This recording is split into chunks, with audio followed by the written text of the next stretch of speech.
welcome to this edition of Just Parlays. I'm Jim Williams. Beside me, my partner in crime, the man, the legend, Chris King. Chris, it was a crazy, crazy Sunday, Monday. Now we have Tuesday, we had Saturday. We had football all over the place. Combination of COVID protocols and playing games this time of the year at odd times and odd days. So a lot to take in yesterday and some thoughts from you on yesterday, and then we'll jump into it. But it was a crazy weekend, my friend. Indeed. I mean, like you said, we're going to have it's set up for a wild week 15 coming up too, going into things, because you have to think about the fact that, now New England lost Saturday. So now that puts the AFC East back in play. If Buffalo beats New England in Foxborough Sunday and wins out, they'll win the AFC East. New England will go drop back into a wild card spot. And if you look, Buffalo played well yesterday against Carolina. I know the funny thing was, and everybody had fun, I'm sure Kenny Albert had a good time talking about it, Zane Gonzalez hurting himself during pregame warmup, so Carolina had no kicker. So they had to go for it on fourth down a whole bunch of times, and it ended up not going well for them. Then we saw, Tampa Bay had a chance to clinch the NFC South. They did nothing offensively. I know injuries take a toll on everybody, but everybody's hurt this time of year.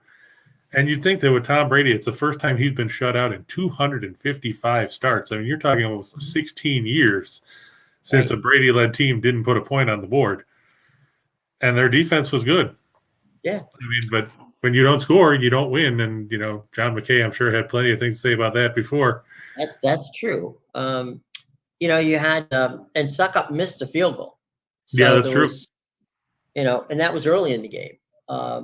It was an odd game from a standpoint of there was really never, from the Buccaneers standpoint, did they ever initiate any what one would call a real drive. I mean, they made put me look together dumb on the looks report. Yeah, they put together a couple of first downs without getting off the field, but for the most part, they spent a lot of time wondering where they were. And I'll tell you, I was very impressed with the defense, which I thought was going to be their Achilles heel yesterday. But that's what they call it, betting, and they don't call it sure thing. And that's why if you had the points and the Saints yesterday, you were in tall cotton, because not only did you get what you needed, you got a win too. Yeah, and one of the other things that I take away from the weekend, what kind of consideration does John Harbaugh have now after losing 2 games by going for a 2-point conversion at the end of regulation? Now all of a sudden they're 8-6. If the playoffs were to start today, the Ravens wouldn't be in, because Cincinnati beat them in the first meeting this season. They're 8-6. Buffalo has a better record in common games. So that would put the Ravens 8th and out of the playoffs, because you didn't play for overtime against Pittsburgh. You didn't play for overtime yesterday against Green Bay. Now all of a sudden the Ravens are reeling. You got a big game next week. Where do the Ravens go from here? That's a big thing that you're going to have to watch for these last couple of weeks of the season. Well, and the thing is, you see that in the last 2 games or 3 games, they've rallied. I mean, they've come back. They've been down, double digits. They come storming back. And, Harbaugh's theory of the case is, well, we drove all the way downfield. All we have to do is get 2 yards. Well, John, you didn't do it. So, lose by 20, lose by 1, it doesn't matter. Still lost. Right. And, give all the credit in the world to Tyler Huntley. He acquitted himself well yesterday, passed for 2 touchdowns, ran for 2, but when the game was on the line, they couldn't pull it out. And you have to wonder, you drove down the field, so why not kick the extra point and play for overtime? Are you that concerned that your defense can't get a stop in the last 42 seconds of regulation? I mean, and you got the best kicker in football. And exactly. So if you get the ball, you only have to go about 30 yards, and Tucker can knock it through from 60 plus anyhow. Right. But now all of a sudden, Baltimore's 8-6, and we've talked about how crowded that AFC playoff picture is, and it just doesn't look good when you look at the fact that the Ravens have now, like I said, they've lost by 1 to Pittsburgh, they lost by 1. They lost by 2 to Cleveland. They've lost 3 in a row now. Mm-hmm. They've got Cincinnati on the road. They've got the Rams at home, and they've got the Steelers at home to close the season. Those aren't any gimme games either. No. So you have to wonder, can Harbaugh get enough out of this banged-up team to push his team back into the playoffs? Because if they lose to Cincinnati and make it 4 straight losses and drop to 8-7, you might be saying it's time to close up shop and play for next year. Well, you're right, because there's so many teams. Look, the Dolphins are still in it. As you said, there's so many teams in both the AFC and the NFC that are still mathematically alive. And Cleveland's playing. We'll get to Cleveland later today.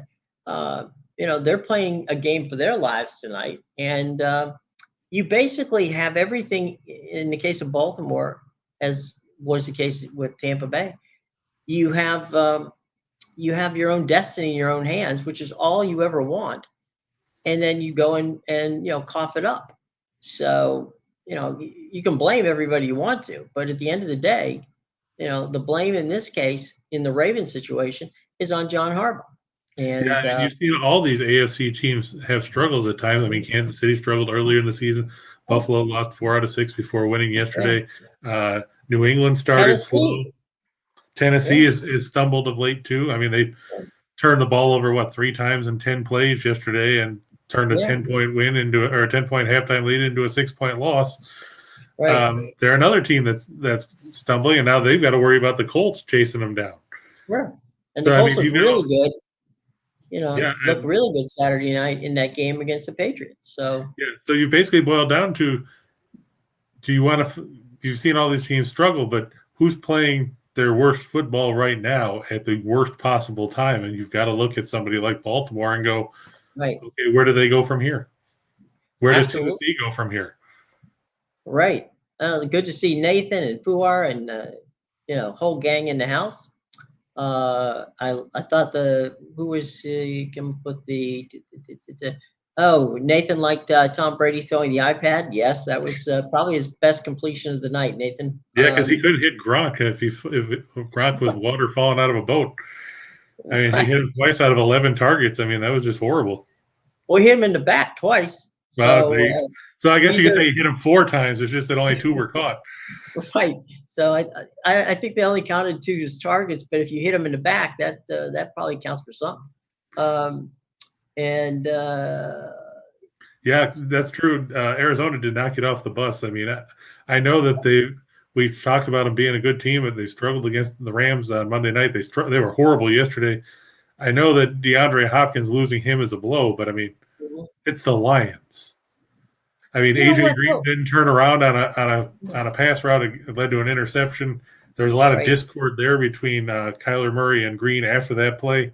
And it's the second time this season that we've seen Green not pay attention on a route. I mean, you saw that play at the end of the Green Bay game on Thursday night that he never turned around for what could have been a winning touchdown pass. Instead, Rasul Douglas picks it off, and that was Arizona's first loss of the year. Yeah. And you got problems, ladies and gentlemen. Well, it's good to see everybody in the house, and welcome back. Now, if you're watching us, of course, on Facebook or on Twitter, if you're watching us on YouTube or on Twitch, here's what we want you to do. And I know you're out there, so you can do this. So please, if you're watching us on YouTube or over on Facebook, hit the like button, please.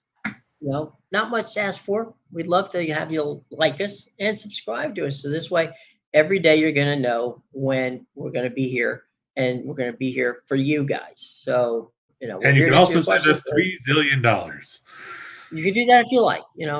We're not going to stop you. Okay. We'll give you PayPal accounts, and that way you can send them.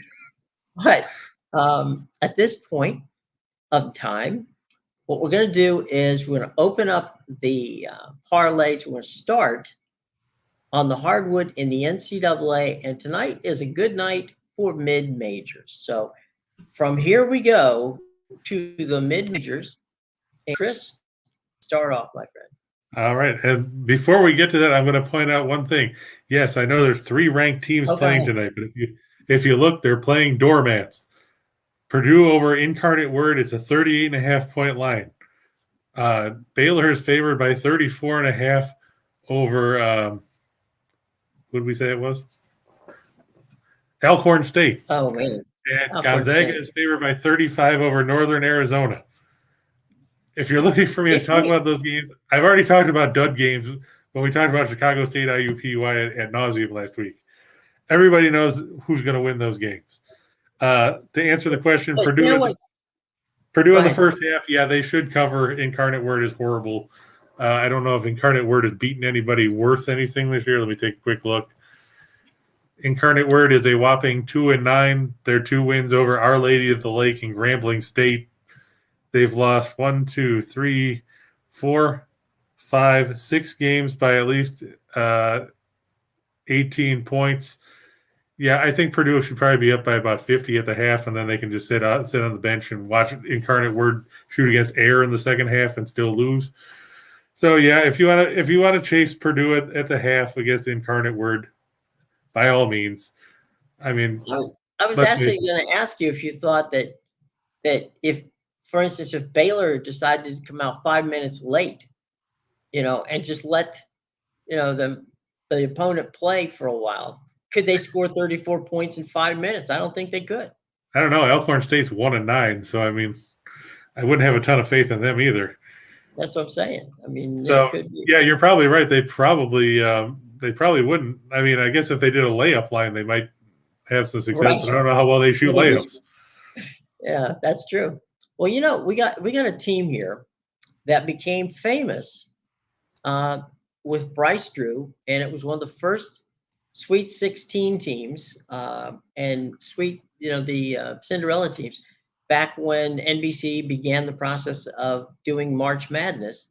And it's Valparaiso, and they're playing the team from Eastern Michigan, whose home is Ypsilanti, Michigan, but they're playing this game way back home in Indiana. It's Valparaiso, Eastern Michigan, and Christopher, break it down, bud. To me, it's weird because I'm still used to calling Valparaiso the Crusaders, but they changed their name to the Beacons, which is recently. Yeah, this summer, which is still weird. But yeah, I like them on the road or at home over Eastern Michigan. Eastern Michigan's 5-5 on the year. Valparaiso 5-6, but Eastern Michigan's 0-5 on the road this year. The Eagles have won 3 in a row, but they beat Niagara by 2, and Florida International they beat by 4 in quadruple overtime. Both those games coming at home. Meanwhile, Valparaiso's won 4 of their last 6. They're 141st in scoring offense at 73.5 points a game. Meanwhile, Eastern Michigan just 332nd in scoring defense. They give up 77.8 points a night. They're 351st in rebounding. Eastern Michigan 5-13 against the spread in their last 18 on the road. They're 4-11 in their last 15 as an underdog. 0-7 against the spread in their last 7 on Monday.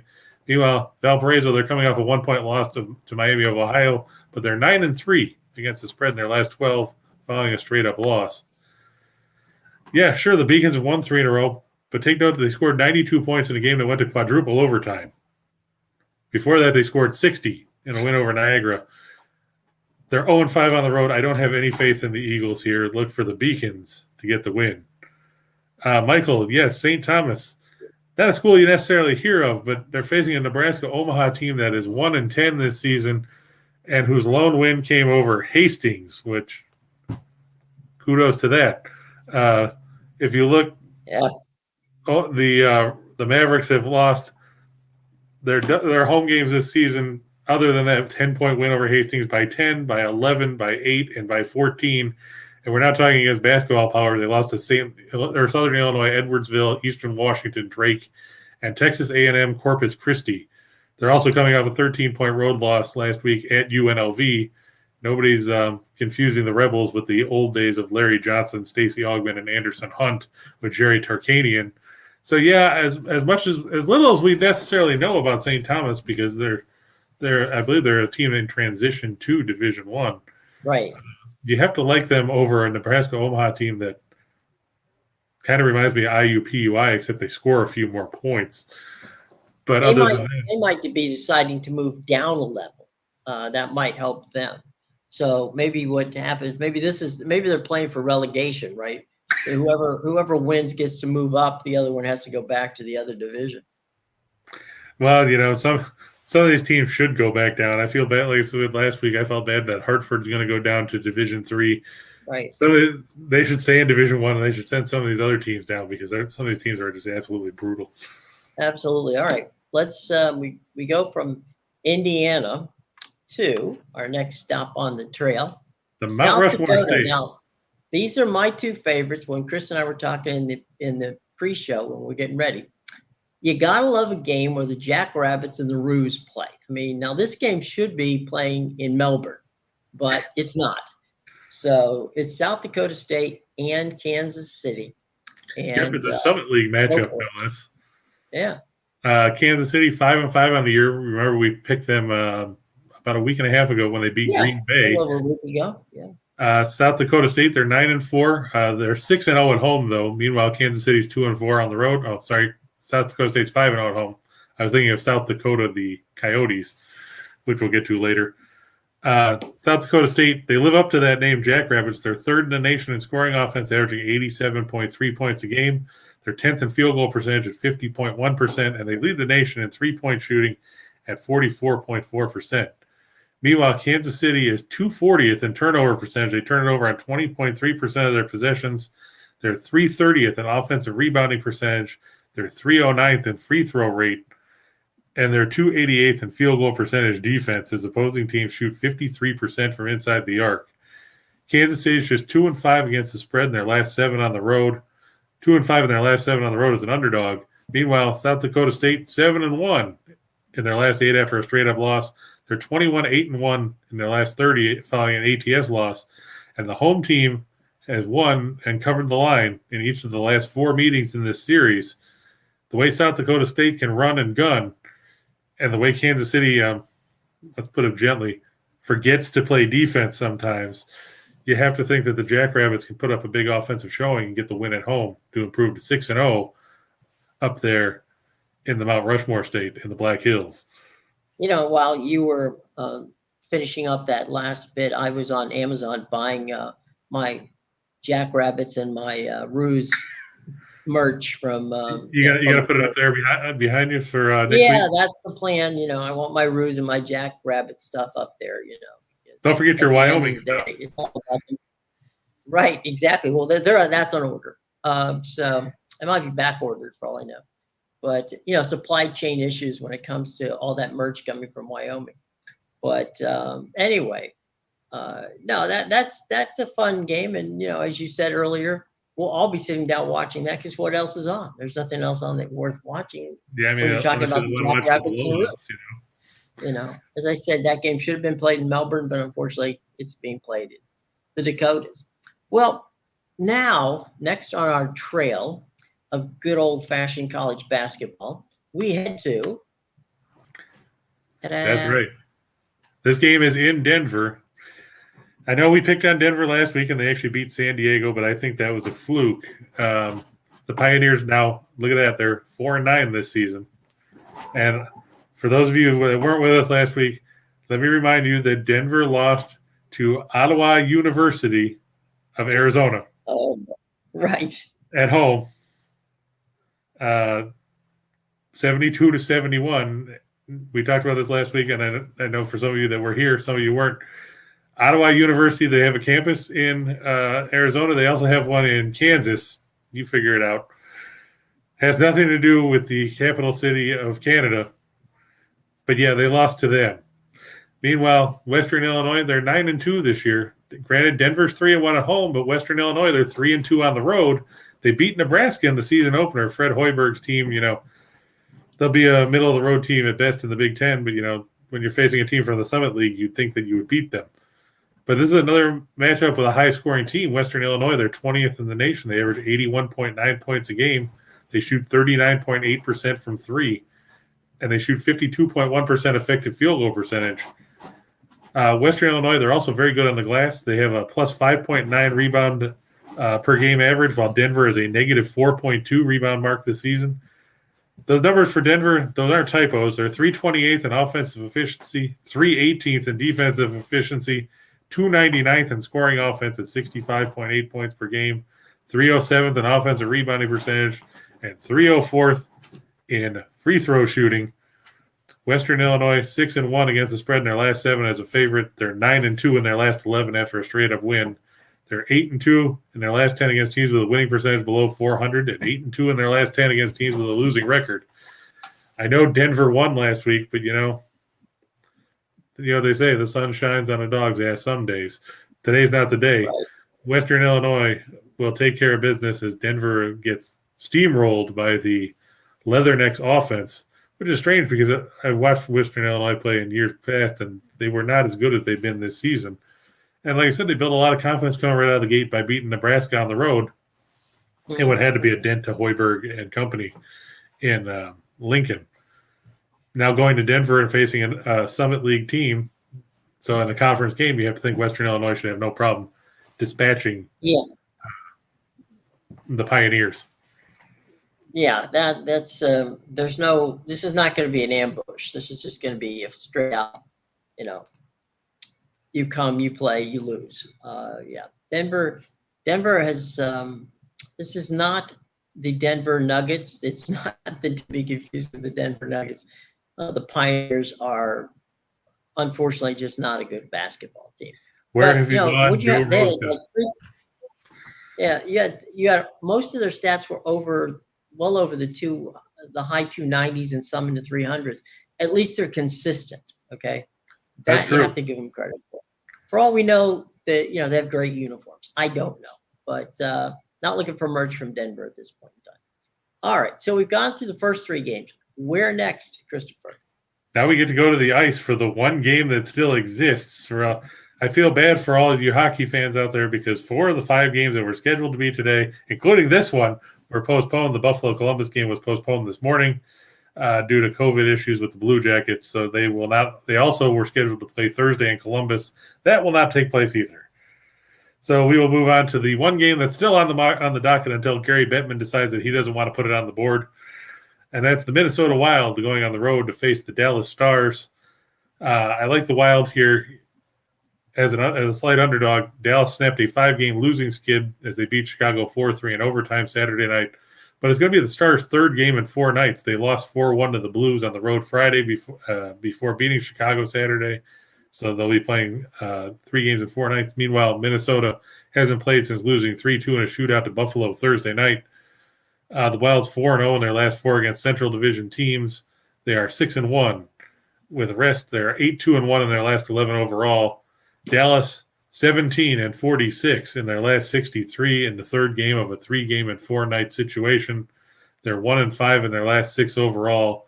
1-5 in their last 6 against the Western Conference.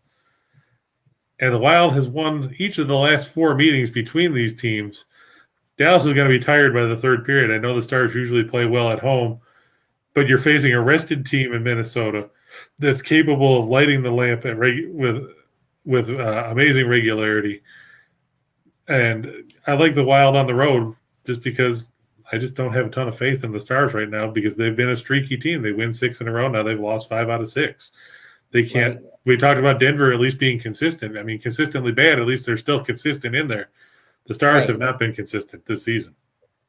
No, that's been a problem that they had in years, even up to the time they made the run at the Stanley Cup.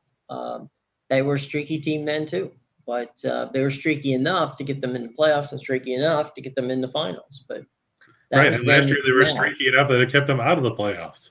Exactly. So that's what happens when you get streaky teams. You you hope you get lucky and you're catching them on the upswing. If not, then it doesn't end well. It's kind of like that iPad that Tom Brady threw last night. Okay, it doesn't end well. Yeah, unfortunately, nobody caught that one either.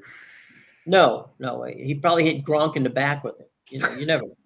So, all right, we had that one game in the NHL. And just real quick, Jim, I also want to point out on how bad the schedule is for hockey going forward. As of right now, there were supposed to be 10 games tomorrow night. There's only 4 that are still on the schedule as of earlier today. Whether that changes or not, who knows? Wednesday, there is no hockey at all. There were 4 games slated. They're all postponed. 3 of them involve cross travel border or cross-border travel, those were all kicked out. The other one was Colorado Buffalo. The Avalanche were scratched out earlier over the weekend. And then on Thursday, leading into the holiday break, we were supposed to have pretty much everybody playing. But now all of a sudden, we've got 10 of the 15 games that were on the slate are already off the books. So we'll have to keep an eye out to see if any of these teams will actually take the ice going forward over the next couple of days. But as it stands, Wednesday, we won't see any hockey at all, which is really disappointing this time of year. The NHL's protocol has really it's been tough for them. They've had a really rough couple weeks, and some of these people have been some of these teams are shuttering until after the holidays. Right. But you're right. Columbus and Montreal were the two latest to be shut down until after that. At this point, you've already knocked out a huge chunk of the games. Why not just take the other ones off the board and make it easier for everybody? Well, yeah, and then you've got the problem going into February, and that is the Olympics. So right, and there's talk that you might not see that. There's talk. Gary Bettman has floated a conversation about doing the World Cup of Hockey, right? Keeping everybody because you have to figure the amount of lead time you'd have to go to, ironically, of all places, China, and then come back. You're talking about you'd be blocking off probably another extra couple of weeks outside the time they've already blocked off. Well, it's when they go to the Olympics, it's a month.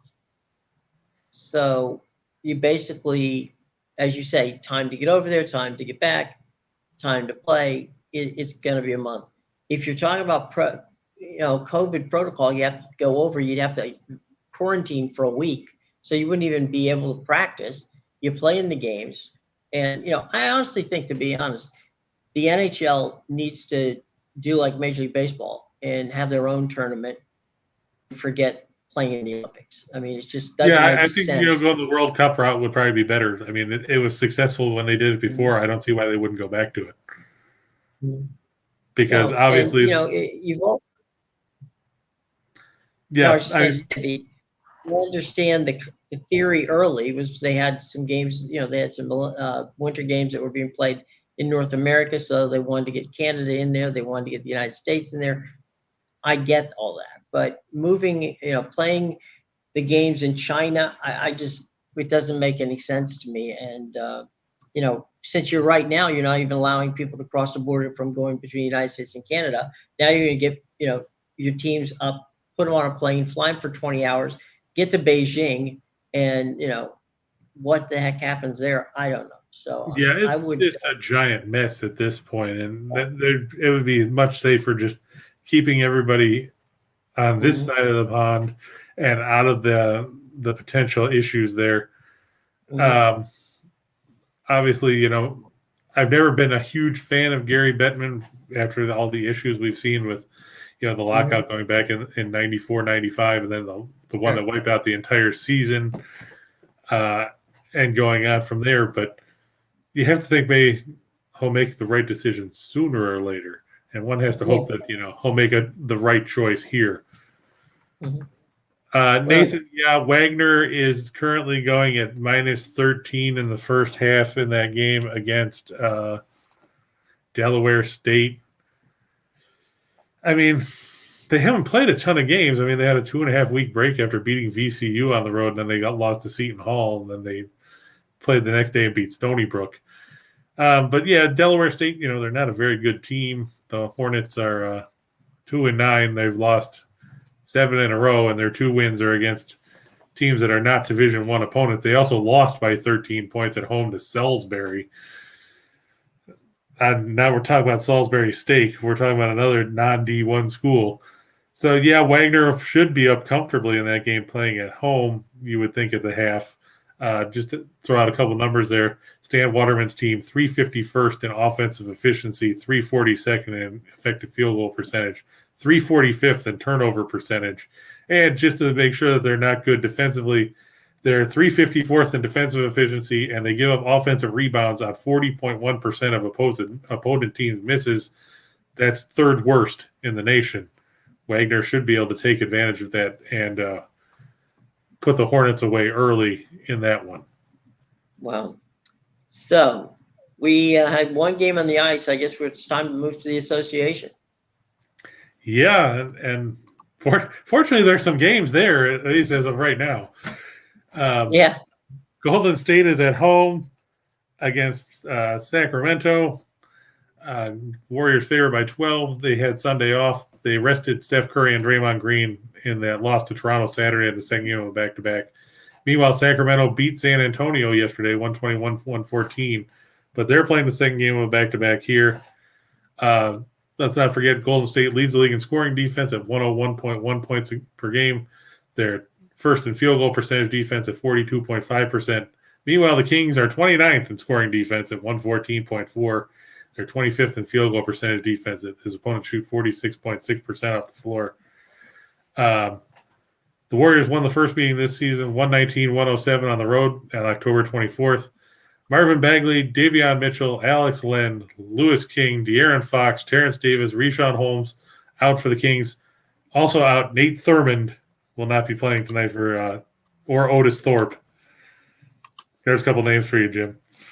There you go. And I just got a bulletin from the NHL, and that is tomorrow night's game with the Penguins. And let me make sure I get this right. Yeah, it's Philadelphia. Penguins and the Devils. Has been officially called off. Just about. So there you go. There's another game off the books. Just 3 minutes ago. So we try to keep you up to date on the best breaks, and that's the best break we can give you right now. Yeah, so currently that leaves Washington, Philadelphia, Tampa Bay, Vegas, and our favorite doormat, the Cactus, facing the Kraken tomorrow night. Are the 3 games still on the books there? So we'll keep an eye out for more breaking news on that. That's right. Well, we're still here, so we'll break news, and somebody will have to clean it up afterwards. So we're here to break news. That's what we pay people for. That's right. Oh, wait, we don't pay people? Never mind. There you go. We got Sacramento and Golden State. So just to finish that off, the Kings. Sacramento to the Bay Area. Yeah, just to finish that off, the Kings 1-5 in their last 6 against teams with a winning percentage above 600. They're 0-5 in their last 5 against teams with a winning record, and 1-4 in their last 5 on the road.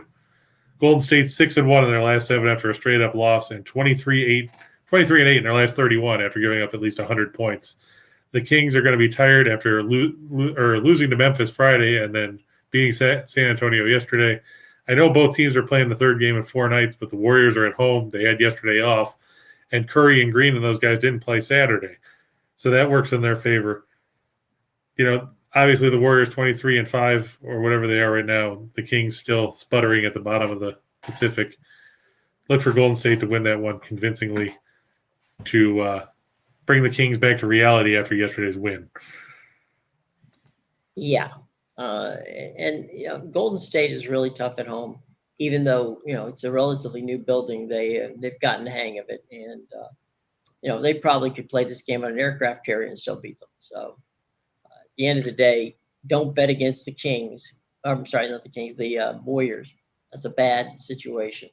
You'll lose every time. All right, so we will go from there. Let's go on back to the hardwood and back to the association. And the Grizz. Yeah, we're going to go to Bluff City. Taking on Oklahoma City. Yeah, Memphis played last night. They actually lost 105-100 to Portland and snapped their 5-game win streak. The Thunder, they beat the Clippers 104-103 Saturday night, but they're still just 2-8 in their last 10 games. Don't forget, when these teams met just 3 weeks ago, not even, the Grizzlies set an NBA record for margin of victory when they rolled to that oh-so-close 152-79 game, where Memphis had 9 guys score in double figures and the bench outscored the Thunder's entire team. Memphis is 7th in scoring offense this season at 111.1. The Thunder dead last, 99.1 points per game. Thunder's also last in field goal percentage, and they're second last in three-point shooting, just to show that they're not just bad in general, they're specifically bad in everything. Memphis 6-0 in their last 6 on Monday. They're 5-1 in their last 6 against teams with a losing record. They're 9-2 in their last 11 overall. Oklahoma City is just 1-8 against the spread in their last 9 meetings with the Grizz, including that narrow margin of victory on December 4th or December 2nd. They've lost their last 4 with the spread in Memphis. The Grizzlies are ticked off after losing last night to Portland. I'm ticked off that Portland beat Memphis because I always talk about how bad Portland is on the road. So, of course, they had to go out and win one just to, mix things up.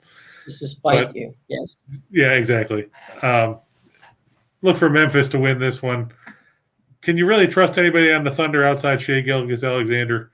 Maybe Lou Dort, but that's about it. Yeah. So I like Memphis to win that one. Yep. And the Grizz get their win. They've been playing well, so no reason to believe it. And who knows? Elvis may be in the building tonight. You just never know. You never know. Mark Cohn might be walking down Beale Street. That's right. And I will say this: if you like Southern food, if you like catfish, okay, catfish, hush puppies, and grits, Mother Mabel's on Beale Street, somewhere where Mark Cohen will be walking back and forth. He might be in there eating. We don't know. It's true. If you happen to be in Memphis, stay at the Peabody Hotel. They're the ones where you will see the Ducks walk in and out of the hotel lobby. It's an interesting situation, but it's a fun one. So if you're in Memphis tonight, drop by, take a look, watch the Grizz as they pummel, the Spurs. So anyway, onward and upward. Where do we go from here, boss? We're gonna head to the Windy City, where we got the Bulls facing the Rockets. The Bulls back from their COVID pause that cost them a couple games last week. They'll play the second game of back-to-back. They beat the Lakers last night as DeMar DeRozan had 38. They still might be without Zach LaVine and Derek Jones Jr. Houston won't have Kevin Porter, who's expected to come back after Christmas, is the current state, and Jalen Green. They waived Daniel House Jr., which wasn't a real loss anyway. Houston 3-13 on the road. They're 28th in scoring defense. And let's just point out that one of those 3 wins for the Rockets on the road was over Detroit, the other 2 over Oklahoma City. So they haven't beaten anybody of substance on the road this season. The Bulls 8-4 at home. The Rockets 7-15 in their last 22 on Monday. The Bulls 6-1 against the spread in their last 7 on Monday, and they're 5-1 in their last 6 when they're starting 5 players combined to play at least 160 minutes. They're 4-1 in their last 5 after scoring at least 100 points. They're 6-2 in their last 8 at home against teams with a losing road record. Obviously, I have no faith in the Rockets. I know they won 7 in a row, but when you're beating Oklahoma City and Detroit as part of that run, it doesn't really move the needle all that much. The Bulls, they looked good on last night, and they surprised a lot of people in the early going. Billy Donovan's done a good job there. DeRozan's fit in. Lonzo Ball actually kind of looks like a semi-competent NBA player. And I like them to beat the Rockets just because Houston doesn't really have any players that you would consider, elite NBA talent. Right. It's amazing. During my career, I spent a year doing the Rockets, the Spurs, and the Dallas Mavericks, mostly doing the Rockets. And back in those days, it was they were riding high. I mean, you had Hakeem Olajuwon, you had Clyde Drexler. You had an all-star team, and the Mavs had Derek Harper and Rolando Blackman. They did, yeah. As a matter of fact, at that time, it was the Spurs who was the down. They were the downsized group at that point. But yeah, it was always fun to go to the old Summit and watch the Rockets play. And I remember even attending Hakeem Olajuwon's birthday, which he had plenty of cake for. But those bodies are going to Rockets. They have not played that well in quite a while. But it's sad to see them on the losing end. But You're right. Not so much. Time to go on to the next game, The bowl game. which is an opportunity for the bowl. And Yep, this the Myrtle one, Beach Bowl. no shade being thrown on the Myrtle Beach people, but I didn't even know there was a stadium in Myrtle Beach. So I guess there is. We should ask Jack Tulsa is Healy there. about that. Yeah, Jack I'll have to text him and say, maybe Jack can tell us the name of it. Well, he definitely can tell us the name of the stadium. It's Brooks. Myrtle Beach it's actually not in Myrtle Beach. It's in Conway. It's where Coastal plays. Oh, so they're playing in Coastal's home field. Yeah, Brooks Stadium. Oh, okay. All right. Because I didn't think Myrtle Beach had a football stadium. No, and I know a lot of people like Old Dominion just because Old Dominion's won 5 in a row, but I don't have a ton of faith in it. A team that started 1-6. Tulsa's won 3 in a row and 5 of their last 7. Both teams are 6-6 on the year. Tulsa 37th in total offense at 434 yards a game. They're 55th in passing offense. They are 39th in rushing offense. Old Dominion 99th against the pass and 80th in scoring defense. Now, yes, I get it. Old Dominion won 5 in a row. Their best win in that stretch was over Middle Tennessee, who's another team that's 6-6. The opponents' combined record of the teams that they beat in that stretch, 20-40. Those include wins against Florida Atlantic, Florida International, Charlotte, Middle Tennessee, and no truth that they beat the YMCA of Greater Orlando. But let's face it, the Monarchs, I'm not sold on a team. They gave up 34 points to Charlotte in their regular season finale. Shamari Brooks needs 78 yards for back-to-back 1,000-yard seasons on the ground. Remember, he didn't play last season due to COVID and a knee injury for Tulsa. The Monarchs 4-10 in their last 14 after giving up at least 200 yards on the ground.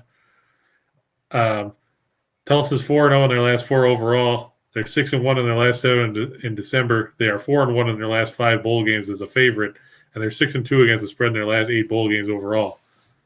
Now, Michael, I get that the teams that are happy to be in a bowl game have covered so far, but guess what? Both these teams are happy to be in a bowl game because they're 6-6. So I guess you could say either way, both teams will be excited to be in this. My concern is Old Dominion's defense hasn't been all that impressive. Like I said, they gave up 34 to Charlotte, who is not a great team. The 49ers finished the year 5-7. And when you get right down to it, the Monarchs, when you start 1-6, I get you won 5 in a row, but when you beat teams that aren't that great, does it really move the needle? I mean, their best win was probably over Louisiana Tech, and that was a 3-point win, I believe, at the buzzer.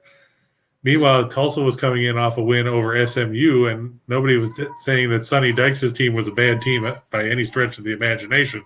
Plus, Tulsa gave Cincinnati a run on the road in November, falling 28-20 in a game that they were a 22.5-point underdog in. Right, and Tulsa has played, consistently well over the past couple of years. They just haven't been able to get over the hump, but they're a far better team than Old Dominion. They are. I like the fact that the Monarchs won 5 in a row. Don't get me wrong, but the Monarchs' defense is suspect when it comes to stopping the pass. And Tulsa can move the ball either way. They can move it on the ground or through the air. It's not a pick that I'm necessarily thrilled with. And now that I see the line has gone down to 7.5, so it's gone down during the course of the afternoon. So as that line continues to drop, the more favorable Tulsa looks when you get right down to it. Well, that's Tulsa, one man's opinion. Right. And Tulsa's played, in the American versus ODU's, Conference USA situation. And, right, and I think the quality of the American is much better than the quality of Conference USA. I mean, don't get me wrong. I mean, Conference USA does have the powerhouse offense of Western Kentucky. Let's not overlook Bailey Zappi and the numbers that he's put up this season. He lit up App State in the bowl games over the weekend. It was an entertaining name. And then that was probably the top team that you would say that They played, outside of Wake Forest in the opener, but Old Dominion, they lost to Western Kentucky 43-20 at home in week 7. They also lost to Marshall on the road in overtime, 20-13. So you think about it, and that's why I like Tulsa. Like Jim said, they play in the AAC. It's a little bit tougher of a conference. You had Houston in there, you had SMU, you had Cincinnati. I know Navy was down, but Navy just beat Army.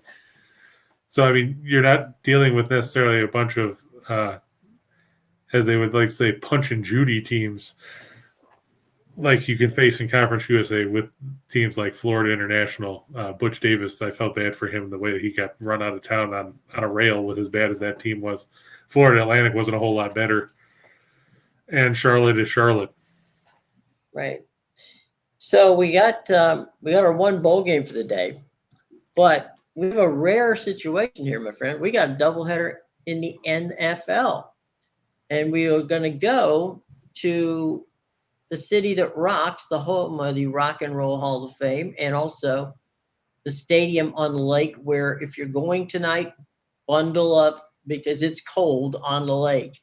I don't care what time of the year, it's cold. Tonight, Cleveland, without their starting quarterback or their second string quarterback, is hosting the Rams in a must-win game if they want to continue to face in the onward, Mr. King. Turn it to you, my friend. Here come the graphics, and we'll see what we got. Yep. I expect this line's probably going to shift again. It was 3 this morning. It started out the Browns were favored by 6, then the Raiders were favored by 2, then it was the Browns by 3. Who knows what it'll be by kickoff, because who knows if 85 other guys will get ruled out all of a sudden that we don't know about right now. It's actually bounced back. Now the Raiders are favored by 2.5 to 3, depending on the sports book. After the news that, like Jim said, Baker Mayfield and Case Keenum both have been ruled out. They were not activated from the COVID protocol. So it'll be Nick Mullins under center for the Browns. Now that line switched, I definitely like the Browns getting 3 points at home. Like we said, this game was supposed to be played Saturday. It was moved to Monday.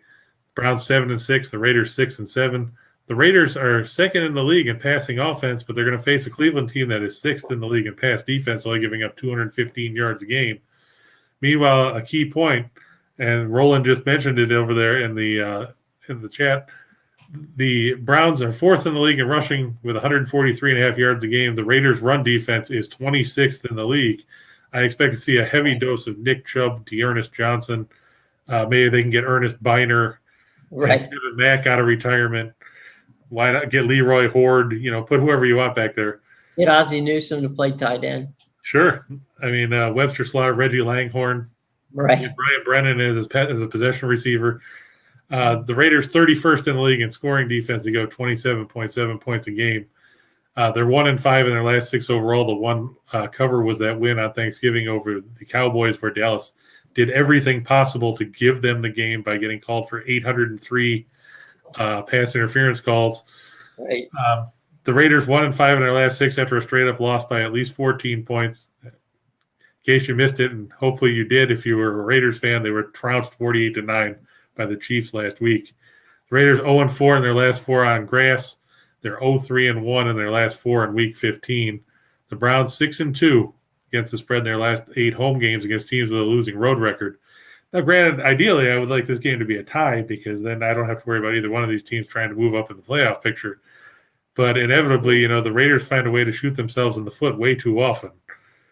They did last week on the opening play from scrimmage, and after that, it was all downhill. Sure, the Raiders have the advantage at quarterback here with Derek Carr, but they won't have Darren Waller. Defensively, Denzel Perryman, Trayvon Mullen are both out, as is Malcolm Kuntz, who is coming on at defensive end, the rookie from Buffalo. And the Raiders have a tough time stopping anybody defensively. This game's going to be out in the elements, like you said, Jim. The game time temperature slated to be, somewhere in the less favorable climate. When you get down to it, it's currently 42 in Cleveland. They project around game time. Let's see. probably not favorable. 5 o'clock kick. Yeah, 5 o'clock kick. It'll still be 40. The temperature will drop down into the 30s as the game goes on.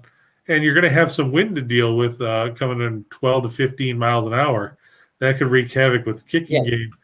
The Raiders, they don't necessarily like cold weather. My favorite game, thinking of the Raiders, was a 92 divisional playoff game when they went to Buffalo. And the game time temperature, as Marv Albert would tell you, was a balmy 0 with the wind chill being 25 below. Jeff Jager came out to kick a field goal from about 45 yards, and it came up about 15 yards short. And you had Paul McGuire, the legendary Paul McGuire, who Jim could tell you stories about, talking about how when the weather's that cold, it's like kicking a brick. He's right. I one thing from that game, and that was my brother was the camera operator on the sideline cart. So they had some issues with the cart because with the 0 weather, you can imagine that sometimes things don't move the way they're supposed to. And it was a tough day for everybody. But yeah, look, I can tell you one thing from personal experience, having been at that stadium, the old stadium, now the new stadium. Any time you put a building on Lake Erie, it is going to be cold, and that stadium literally is on Lake Erie, so it's going to be windy. It's going to be cold. If Chris, you say that the weather at the game time is going to be 41, I guarantee you it's going to feel like 31. So at least. Yeah. I mean, coming from the other side of the lake, I know how the weather is. Right. In Orchard Park, and that game that we just talked about with the Bills and the Raiders. Right. Marvin Albert's lead in. He talked about how it's 0 and it feels like 25 below. And he's like, and it snowed in Buffalo 28 of the last 29 days. Right. And, that's the weather this time of year in the Northeast, especially around Lake Erie, when you got the lake effect snows coming through, and that can wreak havoc with anybody. And that favors Cleveland with their run game. Sure, exactly. I was about to say that traditionally teams coming from West East have problems for time changes and all that other stuff. I know that Baker Mayfield's not playing. I know that Case Keenum isn't playing. But to your point, all I'm going to do is hand the ball off. I don't, it could be another Mac Jones game. Yeah. I don't think the wind's not going to be anywhere that bad. Okay. Nor is it going to be snowing. Would you trust a third-string quarterback throwing the ball? That's what I'm saying. Hand the ball off to Nick Chubb and to the rest of the guys. But on the flip side, Derek Carr's got to throw the ball because the Raiders' run game hasn't been that impressive this season. True, and the key to that, and I think is the most important, one of the most important points for tonight's game is, or this afternoon's game, I guess would be better said, is that you want to, if the guy on the other side is a passer, right? In the case of Derek Carr, you want to keep him on the other side. So ball control, keep the ball, make the game short, and if you can get that, run that ball 3-4 times. Get a first down. Run that ball 3 or 4 times, get a first down. Just keep that going. You keep those drives moving, 6-7 minute drives. That cuts the game down a lot shorter, gets it over with, and you get out of there with a win and stay, in the playoff hunt. Meanwhile, Vegas and the boys get back on the plane and head back, west. Probably not going to be in the playoffs. Yeah, because if the Raiders lose, they'd drop to 6 and 8. They'd be 2 games behind everybody else. That would pretty much seal their fate. With 3 games to play on the schedule. Yeah. And if the Browns win, that would put them up in a 3-way tie with the Bengals and the Ravens at 8 and 6 in the AFC North. With the Steelers a half a game out. Right. And they all get to beat each other up in the last couple of weeks of the season. Exactly. Well, we got what was it? Baltimore plays Pittsburgh in the final game, and Cleveland plays against Cincinnati. Right, and Baltimore plays Cincinnati this Sunday. Right. So, it's in Cincinnati. So they got to go jungle. Well, all right, speaking of cold, we go from one cold on leg to another cold place on a different lake. This time, the lake Michigan, the city of Chicago, and the Bears and the Vikings in what normally is a bit of a mishup. I mean, I'm not sure what to say because you've got the Vikings, Chris. You said it last week. You said it perfectly. They do not know how to handle prosperity. Okay, they will get up and then go, oh, wait a minute, are we supposed to win? And then they'll kind of figure out what it is. Meanwhile, the Bears are trying to figure out whether Justin Fields is really their quarterback of the future or if he's just another Ohio State quarterback that can't play football in the pros.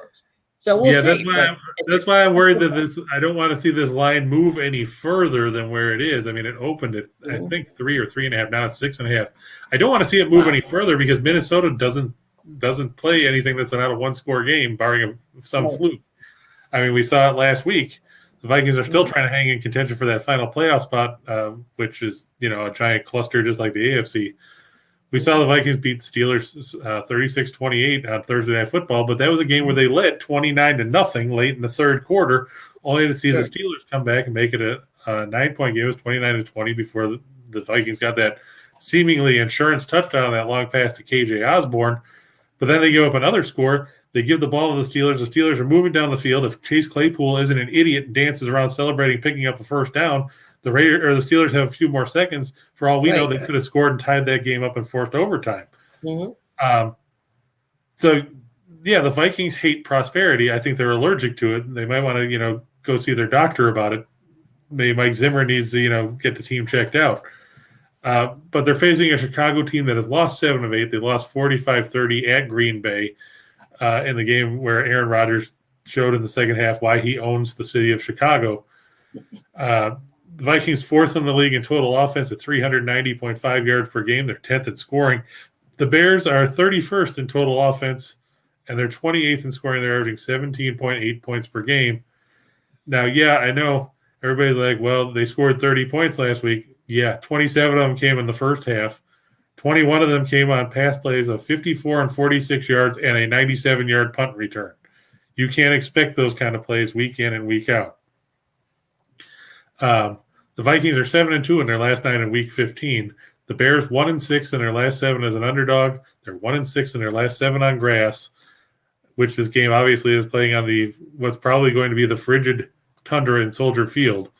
They're 0-5 in their last 5 as a home underdog. They're 0-4 in their last 4 at home. They're 0-4 in their last 4 after a straight-up loss of more than 14 points. I haven't heard any updates as to whether guys like Allen Robinson were coming off the COVID protocol list or not. Without him, the Bears are in trouble. They don't really have any receivers. You'd have to target Cole Kmet and hope that Darnell Mooney is healthy enough to play. We saw Dalvin Cook run wild on Pittsburgh, and then they got away from it. I expect that Nate Zimmer will learn from his mistakes, and he'll let Cook carry the ball more. I mean, Chicago's defense isn't all that great. Neither one of these teams are great when it comes to keeping points off the board. But considering the Vikings can score and the Bears can't, I'm going to give the points and take the Vikings because, hey, 6.5 points, they can still win by 8 and cover. So look for the Vikings. Actually, in fairness, real quick, Jim. The Vikings actually waived Rashad Breeland over the weekend after he got in an altercation during practice, so he won't be with them. Yeah. I guess the expectation is Thielen is going to try to gut it out tonight. But, I mean, even still, you've got Justin Jefferson, who's been terrific since he came into the league, and you've got Osborne and Tyler Conklin, so you've got weapons that Cousins can throw the ball to should he not decide to turn around and hand it off to Dalvin Cook. Right. I was just going to say, for reasons that I cannot explain, Kirk Cousins actually plays well in bad weather. He's not a runner. He can run if need be, but for some reason, Kirk Cousins plays good football in bad weather. Which is weird because you'd think he'd play well in the dome, and he struggled against Pittsburgh. He was 14 out of 31 throwing the ball, in perfect conditions. Right. No, perfect conditions do not suit Kirk Cousins. He is much Apparently better he's allergic to that. in sloppy, messy weather. And, it goes back to what we were talking about earlier about Chicago, right? And you brought up the Delvin Cook point, which I think is a very, very important point. If the Vikings are comfortable enough riding Delvin Cook and occasionally doing some play action, then they should control the game and control the time. Because, one of the great things about Chicago is they're not built to come back from deficits of, say, 10, 14, 20 points away. So Right. if Minnesota can get up on them early, that's going to make life hell for the Bears. So I don't know. I think right now, at the end of the day, when you're talking about these two teams playing in these two stadiums, which are similar, the one in Cleveland to the lake and the one in Chicago, not by much. You want to make that game short, and if you can make it short and keep the running game going and just control passing, that does favor the Vikings. Because let's see what they're something projecting. Chicago does. Let's see what they've got the weather for today at Soldier Field. I'm going to guess cold with a side of cold. Right, yeah. Let's see. Game time temperature, because kickoff will be about 7 p.m. Central Time, 35 degrees. It'll drop down into the low 30s as the game goes on. But partly cloudy skies, no real precipitation in the forecast, winds between 7 and 10 miles an hour. So it won't be too bad. Yeah. All right, I'm going to give you, as I've been doing in help this, you tune in to Chris for the information that wins you money. Okay, you tune in for me because I know where to eat in Chicago. So if and watch ducks walk through the hotel. Right, exactly. Watch ducks through the hotel. If you happen to be a fan of Saturday Night Live, the Belushi Aykroyd days. You remember cheeseburger, no Coke cups, right? My wife loves that. The restaurant where that came from is called Billy Goat's. Billy Goat's is at 222 Lower Michigan Avenue. So you go there and you walk in and you see what you think is the cast of Saturday Night Live doing the routine. It is not a routine. They've been doing it this way for 50 years, okay? But it's entertaining and the food is good. If you want pizza, Chicago pizza, which is the deep dish one, not the one that we're all used to, you got to go to Uno's, and that, of course, is also in downtown. Either of those two places will suit you up. Maybe get a Chicago hot dog on the way over and get there and enjoy it before the game. But you can't go wrong with Uno. A lot of warm beverage for you. I'm sorry? Oh, I said you can't go wrong with Uno. I was there once when I went through, O'Hare and everything. Yeah, but they're a good pizza. But strongly, I'll leave to you, Chris, because you've been to Buffalo many times, the proper heated beverage or beverage that one might want to take with them to the ball game to keep them comfortable during the course of the game. If you're part of the Bills Mafia, they just take hard liquor, but that's them. I didn't want to say it. I gave it to you to tease you up for that one. Yeah, a lot of people like to also go to Tim Hortons, but Oh yeah, Tim Hortons, get the coffee. Yeah, or the hot chocolate is always good. Oh yeah, that's true too. All right, so we are now to the big three, ladies and gentlemen. We've made it to the big three. It's been a long day, but we're here. And that, of course, begins with 2 for the money. Right. And like I said, I like Golden State -12 over Sacramento. We talked about Sacramento played last night. They're playing their third game in 4 nights. The Warriors, they rested most of their guys Saturday, so Steph Curry and those guys are ready to go. Andrew Wiggins and Jordan Poole are likely not to play for Golden State, but as we talked about, half the Kings rotation is missing. You can't really have a ton of faith in Sacramento. They're going to be shorthanded and gassed come in the second half. And Memphis, we talked about it. I know they're playing the second game back-to-back, but they're playing an Oklahoma City team that is not very good. The Thunder have won 2 of their last 10. They lost by 73 points in their last meeting here in the FedEx Forum. And with Morant supposedly coming back after missing, 3+ weeks with a knee sprain, you have to like Memphis' chances because they won that game without him. Then the other way, if you want to go, like I said, the Vikings or the Bears, we just talked about it. The Bears, as Jim pointed out, they're not built to make comebacks in games because that's not the way their offense is geared. You have to wonder if their offense is geared for anything other than punting, because when you write down to it, you're 31st in the league in scoring. And then Western Illinois over Denver, I get the Pioneers are 3-1 at home, but your home loss was 2, they're actually, 3-2 if you count the loss of surprise, and they lost to Wyoming. I like Western Illinois to run all over Denver just because of the fact that the Leathernecks are a good offensive team. They'll crash the glass and they'll make life difficult, which is what they're there for. So we got 2 for the money, and you guys know what comes next. 4 for the show. Yeah, and like I said, this is the one hockey game on the books. I like the Wild to beat the Stars on the road,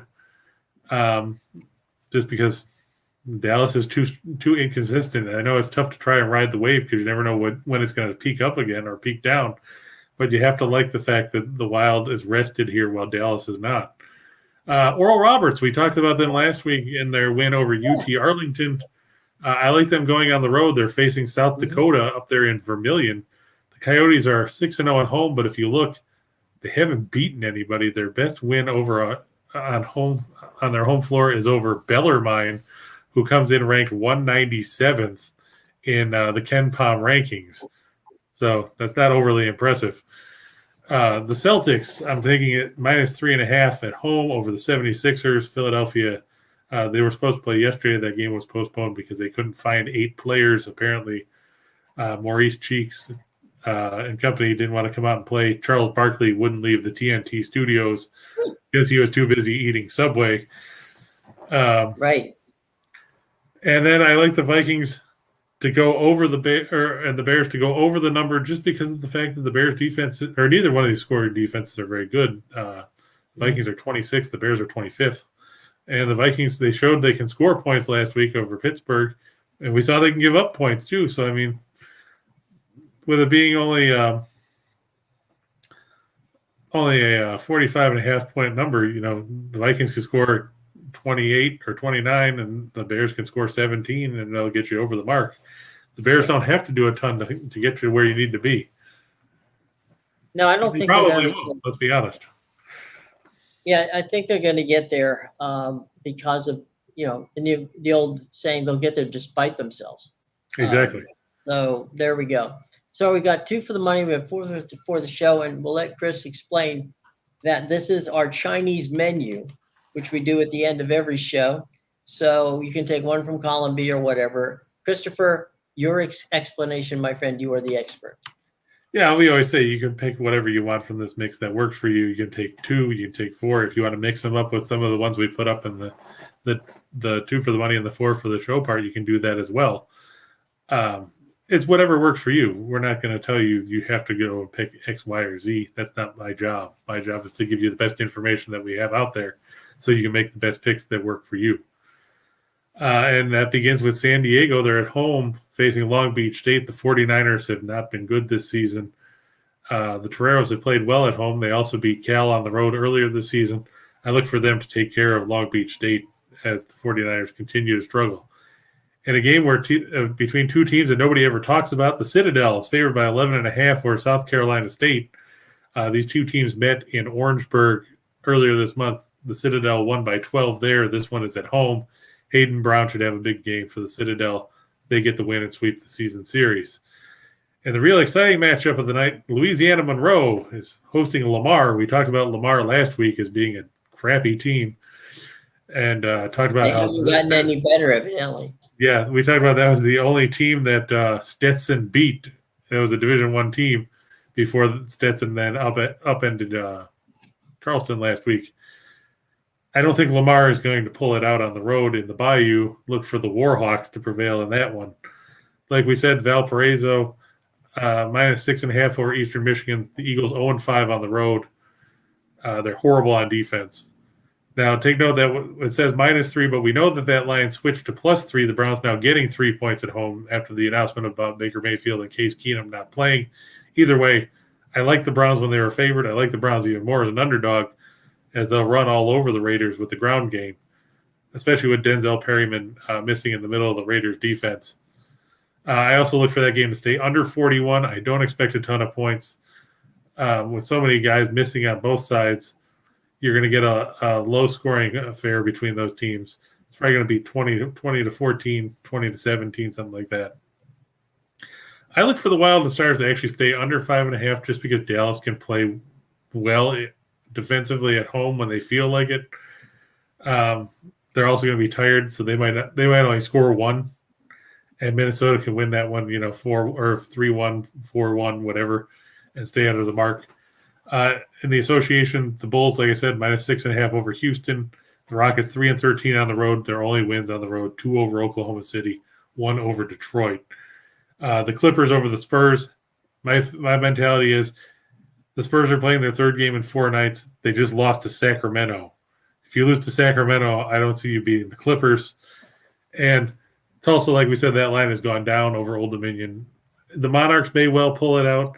I just don't have faith in a team that didn't beat anyone down the stretch, coming from a mediocre mid-major conference. Even though they won 5 in a row, it doesn't mean that you hang the house on them. To bring Gene Smith back into the equation, when you're beating the little sisters of the poor, it doesn't necessarily move the needle.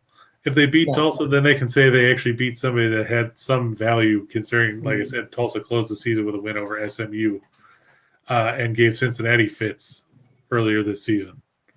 Well, we had, got to say, look, folks, I am very happy that you joined us today because we had over 65 questions out there and comments. Keep them coming. As I said, Mr. King sitting beside me here, he's the guy for the expert. Bring all your knowledge, hit him up with all kinds of stuff, catch him out on Twitter.